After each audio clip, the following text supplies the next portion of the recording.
hoje pediram para fazer este papel no qual não me sinto muito bem. É muito bem.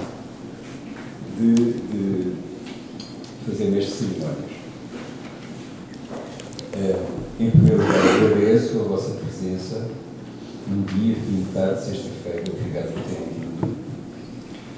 E faço esse papel com muito gosto, com muito entusiasmo, por apresentarmos aqui um livro do Miguel,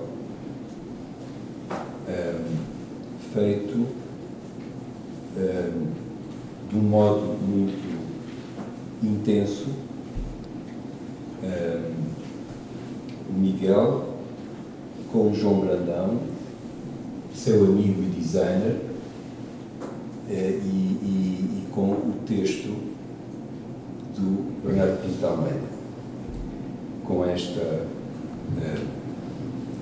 esta equipa tão estreita, fizeram um livro belíssimo, que está muitíssimo bem impresso, apesar do João ter algumas dúvidas.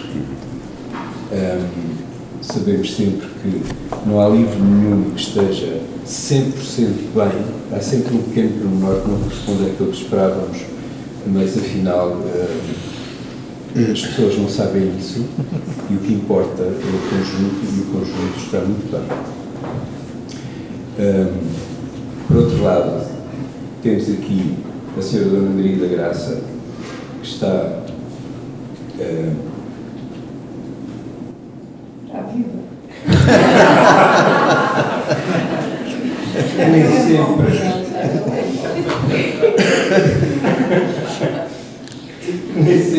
e recomendo-se. pode assistir a estes lançamentos, e portanto é um gosto enorme poder estar aqui com a Maria da Graça à nossa frente.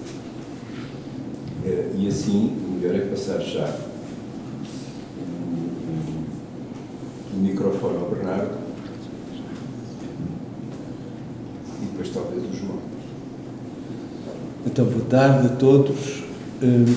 Tenho a honra de voltar aqui, onde já tenho estado várias vezes, entre dois grandes artistas e dois queridos amigos, o Manuel Rosa e o Miguel.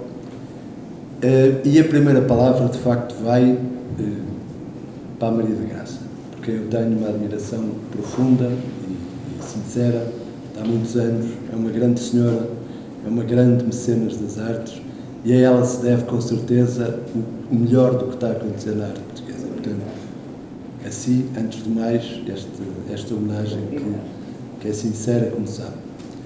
Depois, evidentemente, aqui como é o teu nome? Ao Miguel, que é um querido amigo de toda a vida e com quem tenho feito tanta coisa. Julgando eu, como companheiro de viagem, que esta é, porventura, a exposição mais arrojada, mais intensa, mais corajosa que ele fez, e devo dizer que sou um verdadeiro admirador do trabalho do Miguel. Isto é, já vi grandes exposições dele em Paris, em Portugal, em muitos sítios, mas esta exposição é, a seu modo, uma síntese fortíssima de todo o trabalho que ele tem feito ao longo dos anos, recolhendo coisas antigas e coisas atuais, fazendo com isso dando com isso um novo sentido à obra e ao percurso longo já, e sempre de uma coerência imensa. Portanto, eu julgo que era preciso dizer isto, que não é de ocasião, é uma convicção que o Miguel fez com esta exposição, que eu tive a honra de ajudar a construir como conceito. Fez, de facto, qualquer coisa de único e de irrepetível, a um certo nível. Isto é o ponto de chegada de um grande artista, a partir do qual ele só pode voar ainda mais alto, porque é das águias fazerem isso, e o Miguel atingiu a categoria da águia, que é uma coisa que não é para todos. Ao João Brandão, que fez um livro fraco, não quero só chegar a dizer que está muito bem.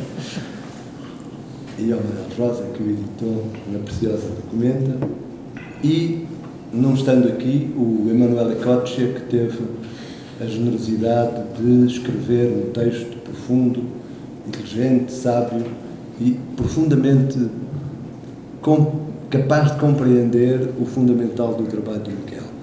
Eles não se conheciam, eu mostrei o trabalho do Miguel ao Emanuele, ainda em Paris, disse-lhe que gostava muito que ele escrevesse, aquilo ficou assim um pouco no ar, depois falámos e finalmente mandamos-lhe as imagens e em tempos, tudo foi feito em tempos recordes, tudo a correr, não sei o quê.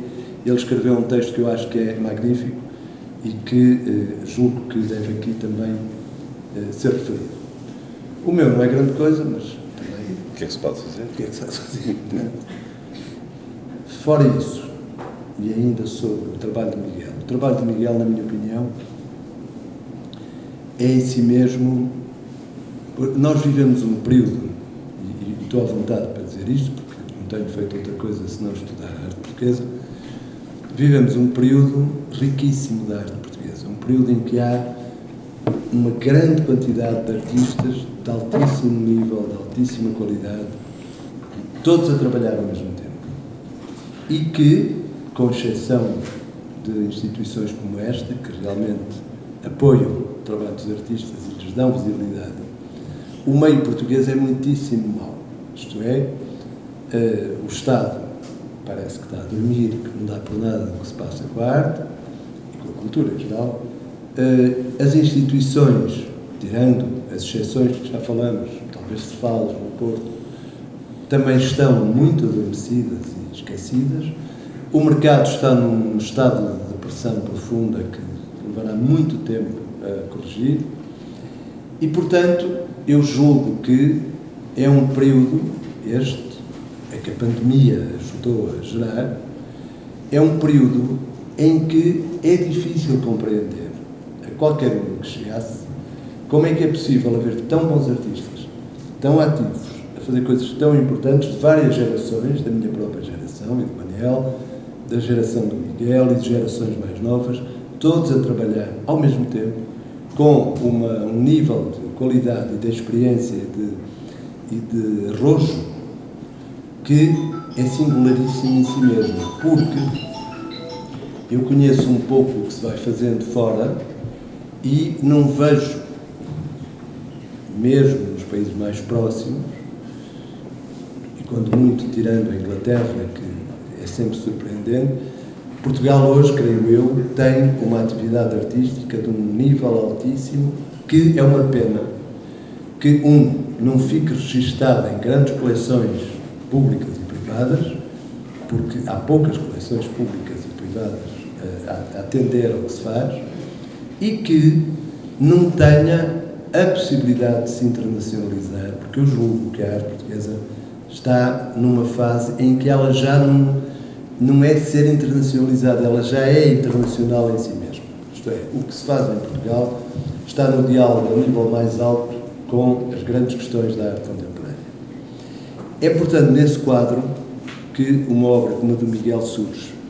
Surge dialogando com as disciplinas tradicionais do desenho, da escultura, da pintura, mas sempre, curiosamente, subvertendo-as de uma forma discreta e conseguindo, através desse uso desviado de cada um destes meios de expressão, produzir uma visão perturbadora, por vezes, intensíssima, mas que nos seduz imensamente. Nós somos chamados pela obra do Miguel como se estivéssemos a seguir um conto de fadas e de repente damos por ela e estamos no meio da contemporaneidade, em tudo o que a contemporaneidade tem de excesso, de perigo e mesmo de catástrofe.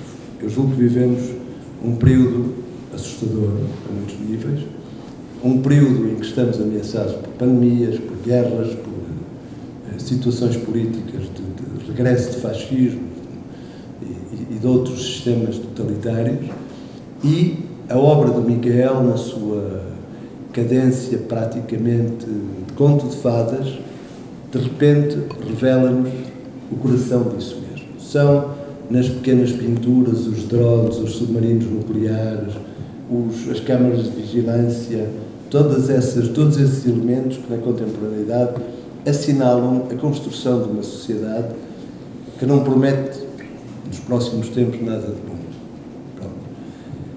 Nas visitações às bibliotecas, às salas de jantar, de referência barroca, quase todas elas, em que os macacos ocuparam o espaço, nós vemos já os sinais do advento dessa outra categoria da animalia, digamos assim, em que a presença do animal figura um mundo abandonado, desertificado pelos próprios humanos. Nas esculturas, eu chamo particularmente a atenção para esta série do Naked Lunch, das caveiras e dos esqueletos, digamos, seguindo uma série que faz algum sentido, nós temos, entre o grotesco e a vertigem do trágico, a presença desse fantasma, desse espectro de morte que ameaça o nosso tempo. Ora, eu creio que há poucos artistas, mesmo considerando a arte que se faz hoje na Europa, que tenham esta acutilância, esta capacidade de fazer uma arte que é profundamente política sem jamais ser ideológica ou estar envolvida, seja com que propaganda for. Ela é política nesse sentido em que diz o mundo tal como nós podemos ver o mundo. E nesse sentido, eu acho, sinceramente, e não é por ter escrito o texto ou ser o curador da exposição, isso não tem importância nenhuma, acho, de facto, que esta exposição é, porventura, uma das exposições mais importantes que se fez nos últimos anos em Portugal. Digo isto com a maior convicção. Vou passar aqui ao Mano Miguel. Muito obrigado.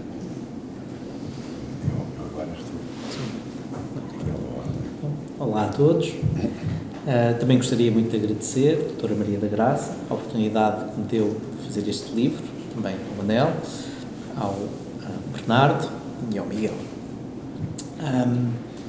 Eu entro aqui, normalmente não sou eu que faço os livros para a Fundação, mas como normalmente sou eu quem faço os livros para o Miguel, por isso é que eu tenho que frisar este agradecimento, porque para mim é sempre um enorme prazer fazer os livros para o Miguel.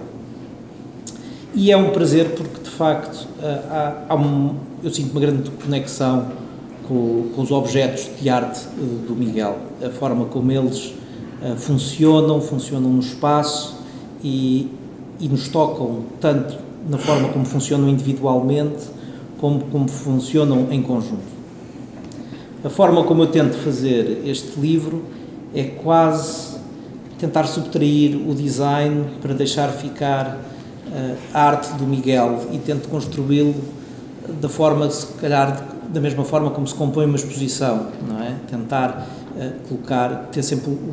haver sempre espaço vazio e elementos que façam viver as peças e a obra e que haja uma fruição pelo livro que seja semelhante ou que é pensada e sentida da mesma forma como se pensa e se sente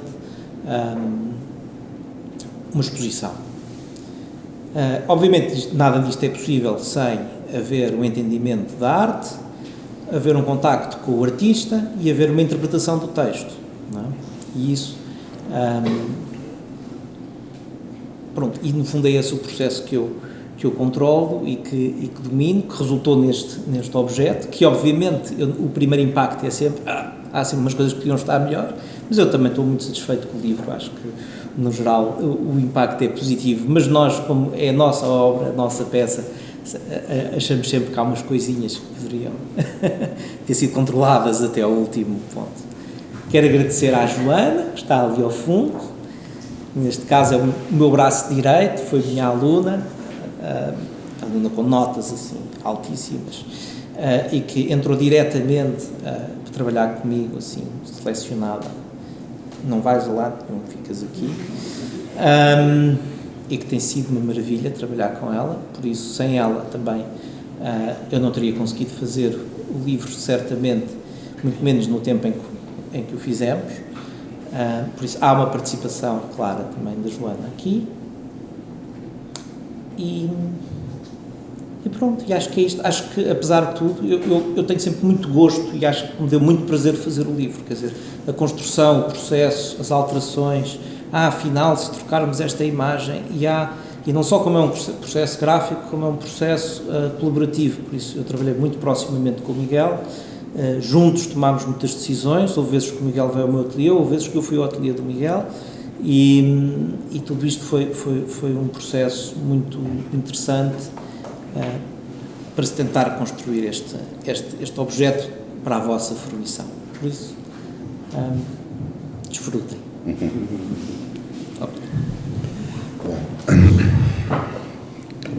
Eu estava aqui a ouvir estes rapazes e a lembrar-me de uma história que já vos vou contar, mas queria começar por agradecer à minha querida Maria da Graça por tudo aquilo que nem vale a pena dizer.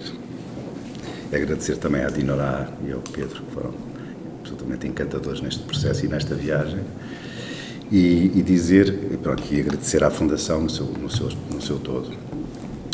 Mas enquanto eu estava a ouvir estes meninos aqui a falar, estava-me a lembrar do primeiro projeto que nós fizemos em conjunto, que foi a minha monografia, que foi publicada pela Assírio e Alvi em conjunto com a ADIAC, que tinha um editor. Eu fui convidado pela ADIAC para fazer o livro e depois eu disse, não, eu vou fazer este livro com o Manel, quero fazer este livro com a Assírio. E então perguntei ao Manel se ele estava pelos ajustes. O Manel disse que sim, e aí começou uma grande aventura e eu estou muito grato por isso e por todas as outras coisas também e pela admiração que tenho pelo Manel como artista e como pessoa. Foi esse livro que foi feito por este menino que está aqui, que ainda é com cara de puto, que uma vez foi ao meu ateliê e me perguntou, ele foi lá comprar uma prenda para o pai, fazia o teu pai 60 anos, e tu eras um miúdo com menos 20, para aí? Sim, foi em 2004.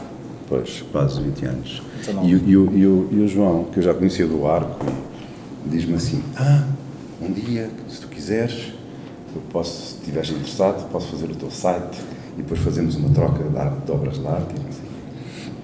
E eu olho para o João com aquela carinha, não é? Miúdo, e diz assim, este gajo está-se a esticar. Mas depois vinha a perceber o calibre do animal. E então tive esta coisa maravilhosa com o João, que foi tomar a decisão de fazer o livro com ele. E eu, hoje em dia, talvez seja menos perfeccionista do que era, felizmente, porque eu perdi imenso tempo, acho que imensa energia a tentar não magoar as pessoas, não é? E a tentar fazê-las perceber que as coisas não estavam mesmo bem. E com o João eu tive este privilégio, que foi quando nós decidimos fazer o livro. O João diz-me assim, olha Miguel, tu podes-me dizer o que tu quiseres, que eu não me ofendo, eu não tenho medo. Ainda para mais, eu gosto de trabalhar com clientes exigentes, não é? Porque isto para mim foi assim um céu absoluto. E foram só meia dúzia de conversas que nós dissemos, quer dizer, o que eu disse ao João, olha, eu queria fazer um livro com estas características, com este formato, temos estes dois autores que escrevem estes dois textos, etc, etc. Pronto, e o João concebeu em 2 semanas o livro e o resto foram afinações, ou seja, mas foi um trabalho muito intenso durante muitos meses. Já agora também faço aqui uma homenagem ao Justino, porque estava em vias, penso eu que foi na altura, não é? Estava grávida do Daniel, exatamente, também aqui menciono o Daniel, e o João teve toda a disponibilidade para fazer esse livro comigo, e assim começámos uma aventura que vai até hoje. Portanto, eu praticamente só faço livros com o João. E fiz o site. E fizeste o site. E agora entra também o Bernardo, que é, quando foi a altura do lançamento, um amigo meu disse assim, e foi no Porto, o António Veiga Pinto assim o quis, e fizemos o lançamento na Galeria de Presença, onde eu tinha a exposição, com uma grande parte de obras que figuravam nessa monografia, e E então um amigo meu diz-me assim, então, porque é que não experimentas o Bernardo Pinto Almeida, que eu acho que ele é capaz de... Acho que ele deve gostar do teu trabalho e deve perceber assim, a tua onda assim meio esquisita e tal. E então convidei-o. E ele aceitou. E a partir daí já nem sei quantos textos é que tu já escreveste sobre o meu trabalho. Já são incontáveis. Portanto, a história começou aí. Eu estou a falar nisto porque tive agora esta sensação, não é? Tenho estes 3 meninos aqui nesta mesa. E de facto é uma coisa que já começou em 2009, 2008, 2009. Começou em 2007. 2007, exatamente. E nós lançámos o livro. O livro foi lançado em 2008. Em 2008. Portanto, já lá vão muitos anos. E agora, ao fazer este livro, é um bocadinho como se tivesse aqui um bocado um flashback de um livro que foi muito importante na minha carreira, e este é outro que eu acho que tem a mesma importância, não é? E queria agradecer aos 3 o facto de me acompanharem nestes momentos importantes. Depois tenho, assim, talvez um ou outro pequeno episódio a dizer sobre esta exposição, que foi, ela reúne trabalhos que são trabalhos que já têm alguns anos, não é? Este quadro, por exemplo, eu pintei em Londres em 1997, quando estava lá a viver, foi onde nasceu o meu filho Pedro, mas a maioria são trabalhos recentes, alguns trabalhos que foram começados como a série dos submarinos foi começada em 2015, mas ainda está em aberto, tenho trabalhado nela até agora. A série Terra é uma série que começou em 2013 e que teve alguns momentos de paragem, mas tem trabalhos de 2023. Alguns trabalhos foram concluídos 3, 4 dias antes da exposição inaugurar. Tive a sorte de ter um moldureiro absolutamente fantástico. Percebeu que eu tinha posto a fasquia muito alta e que se calhar não ia conseguir acompanhar a fasquia, que é o José Alberto, e que se dispôs a ir ao meu ateliê no dia da inauguração, vindo ele de Aveiro, aí chegou ao meu ateliê do Guincho às 9h30 e emoldurou 30 das borboletas que nós temos aqui na exposição para podermos fazer o painel das 40 das 9h30 às 1h30.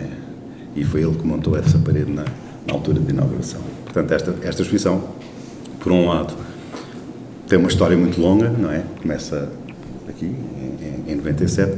Por outro lado, tem uma história muito, muito fresca e muito forte, muito intensa. Provavelmente terá sido a exposição mais intensa que eu fiz até hoje, em termos de exigência, em termos de entusiasmo também, e em termos de... também até de um certo maravilhamento, que eu acho que... espero que isso também esteja presente para as pessoas, não é? Quando veem as peças. Por outro lado, também queria dizer, isto a propósito do que nós estávamos a falar, da questão do perfeccionismo e desta coisa que nós temos, gostamos de fazer tudo muito bem e ficamos aliviados quando encontramos os nossos pares, não é? Que nos ajudam e que nos permitem fazer tudo bem. E aconteceu uma história engraçada com um aluno meu do Arco, que é o Bernardo, que me ajudou a montar esta exposição, e estava eu a pintar aquele pinto de amarelo, tinha escolhido 3 latas de diferentes amarelos, aquele é um amarelo assim mais clarinho, será uma espécie de amarelo de Nápoles, e ele queria pintar, claro, eu disse, não, deixa de estar, pus a fita, pintei uma de mão, 2 de mão e tal. E depois chegámos ao fim, e eu estava a dar a 3ª de mão, e ele assim a ver e tal, e eu dizia assim, agora está bem assim, e eu não quero isto perfeito. E ele olha para mim assim, muito espantado, porque, pronto, eu tenho um bocado essa fama de ir mesmo até ao fim, e fui até ao fim, mas eu acho que também existe uma certa beleza, não é? Que é fazer as coisas sem ter aquela preocupação de estar mesmo tudo perfeito, ou seja, acho que há um grau de perfeição na vida que tem a ver com a imperfeição. E pronto, era só isso que eu gostaria de dizer. Muito obrigado por estarem aqui todos.